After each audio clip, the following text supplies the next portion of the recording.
Selamat datang di presentasi kelompok 9, di mana pada kesempatan hari ini kami dari kelompok 9 ingin menjelaskan kepada teman-teman semua mengenai presentasi akhir. Sebelumnya saya akan memperkenalkan anggota kelompok kami terlebih dahulu. Ada saya sendiri, Julio Matthew Budiman. Nantinya saya akan ditemani oleh ketiga teman saya.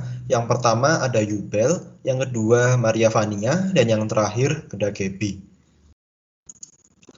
Pokok pembahasan kita yang pertama adalah mengenai analisis SWOT terhadap perusahaan yang telah kami pilih, yaitu perusahaan startup JLF yang memiliki singkatan sebagai jual lelang fauna.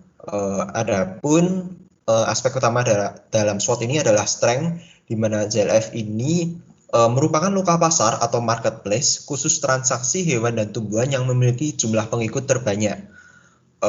Di mana per Desember 2020 ini JLF telah diunduh sebanyak lebih dari 50.000 kali dalam Google Play dan memiliki sekitar 42.000 pengguna. Adapun kompetitor JLF yang bernama Faunesia hanya diunduh sekitar 1.000 kali, Ingonan 10.000 kali, pasar hewan ternak diunduh sebanyak 5.000 kali, dan lelang hewan Indonesia diunduh sebanyak 5.000 kali.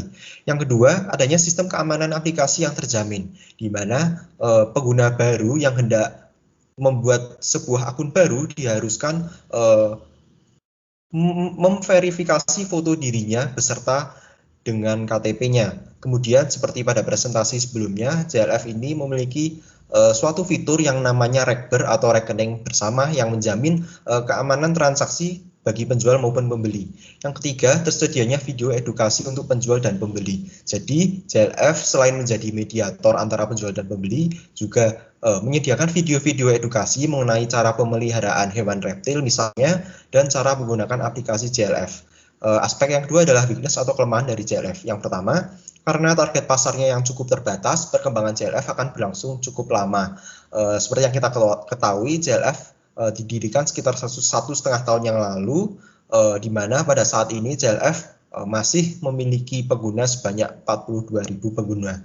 Jadi walaupun prospeknya di masa depan cukup cerah, tetapi untuk menjadi startup yang besar berstatus unicorn memang membutuhkan waktu yang cukup lama. Kemudian yang kedua, key resources intelektual dalam JLF kurang dioptimalkan dengan baik. Hal ini ditunjukkan melalui review dari pengguna pada Google Play, di mana pengguna banyak mengeluhkan mengenai kinerja aplikasi yang cukup buruk, di mana seringkali pengguna mengeluhkan waktu loading yang cukup lama sehingga membutuhkan maintenance yang membutuhkan waktu sekitar berjam-jam. Kemudian yang ketiga, lemahnya inovasi berpotensi membuat aplikasi cenderung monoton. Ditunjukkan melalui laman aplikasi utama JLF yang masih sama seperti 1,5 tahun yang lalu. Kemudian opportunities atau peluang.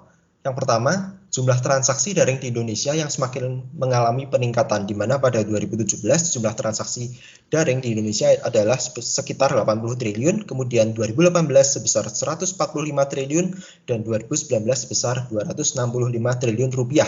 Kemudian yang kedua, layanan inovatif tambahan dari JLF berpotensi memperluas pangsa pasar, di mana JLF nantinya tidak akan menjadi marketplace saja, tetapi juga menjadi one-stop solution mengenai segala kebutuhan hewan dan tumbuhan.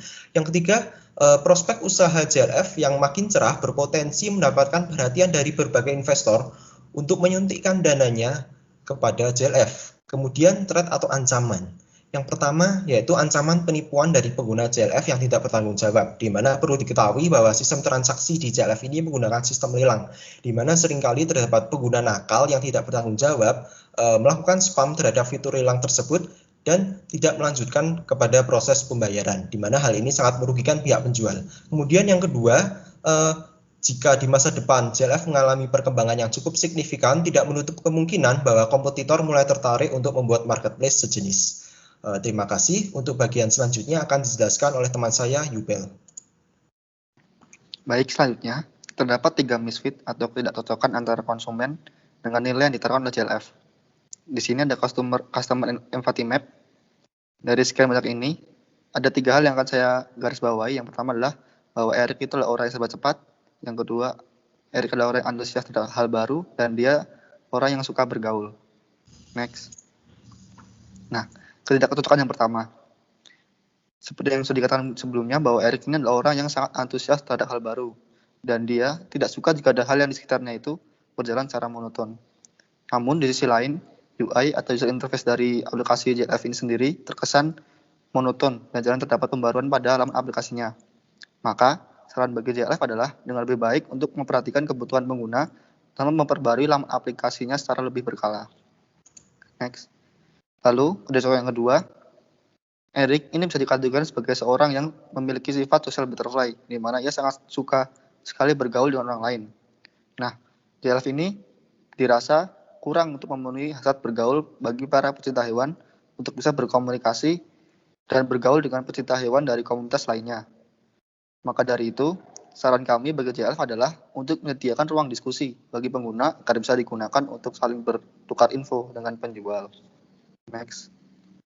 Nah, lalu yang ketiga, seperti yang sudah dikatakan sebelumnya, bahwa Erik ini adalah orang yang serba cepat dalam aktivitas sehari-harinya. Nah, namun perlu dicatat bahwa JLF ini tuh sering mengalami kendala teknis seperti loading yang terlalu lama dan membutuhkan maintenance secara berkala.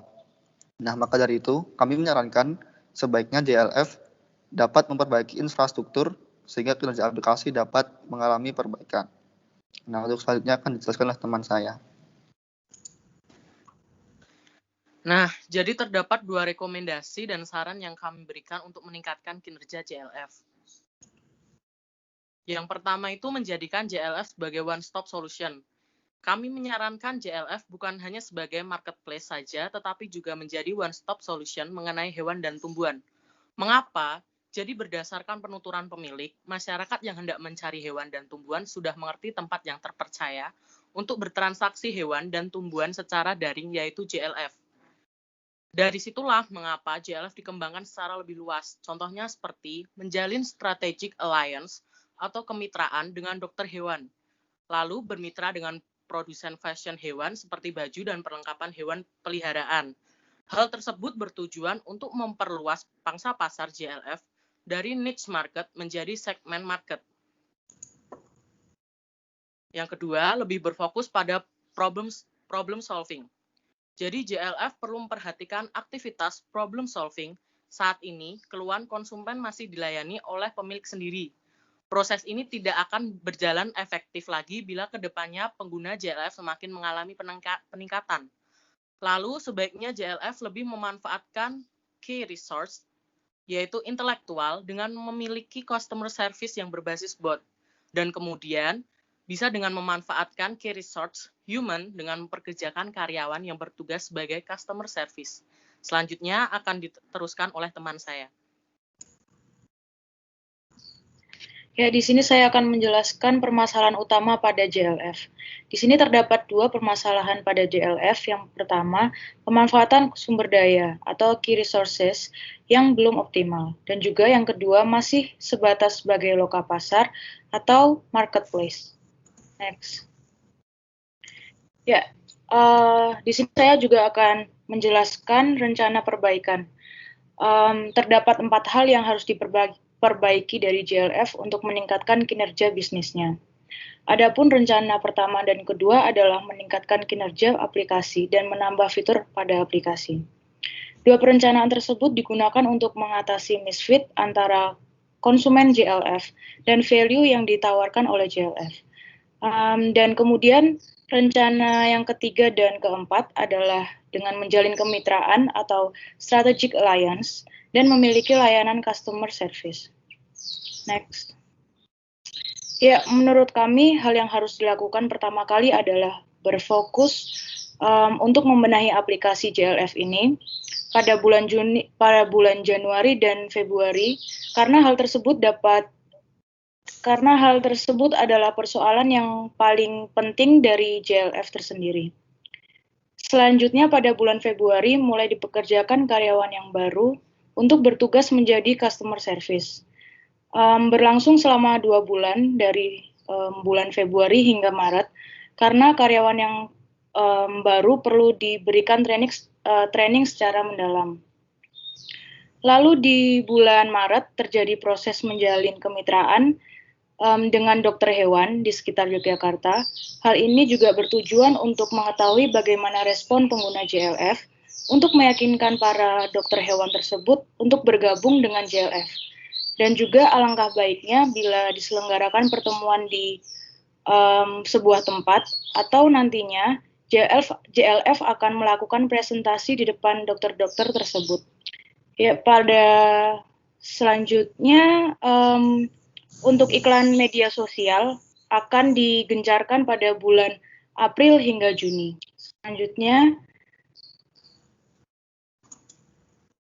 Selanjutnya di sini juga ada pengajuan anggaran. Yang pertama ada iklan media sosial yang terdiri dari Facebook. Di sini Facebook dalam 1 bulannya memungut biaya 2 juta dan selama 3 bulan ini jumlah biayanya bakal menjadi 6 juta. Lalu iklan Instagram di 1 bulannya 1,5 juta dan selama 3 bulan akan memungut biaya 4.500.000. Lalu di iklan YouTube di 1 bulannya memungut biaya 1 juta dan 3 bulannya akan memungut biaya 3 juta. Lalu juga ada tambahan sumber daya manusia seperti biaya karyawan customer service pertama dan juga kedua mengungut biaya 3 juta, dalam 5 bulan akan menjadi jumlahnya biaya 15 juta. Lalu juga ada proses kemitraan dengan terdiri biaya telepon yaitu 5.000 untuk 20 orang jadinya 100.000. Lalu ada juga biaya pertemuan dan presentasi mengungut biaya 100.000 dan untuk 10 orangnya menjadi 1 juta.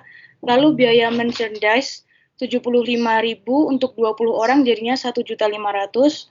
Dan kita juga tidak lupa untuk perbaikan aplikasi memiliki pengajuan anggaran juga.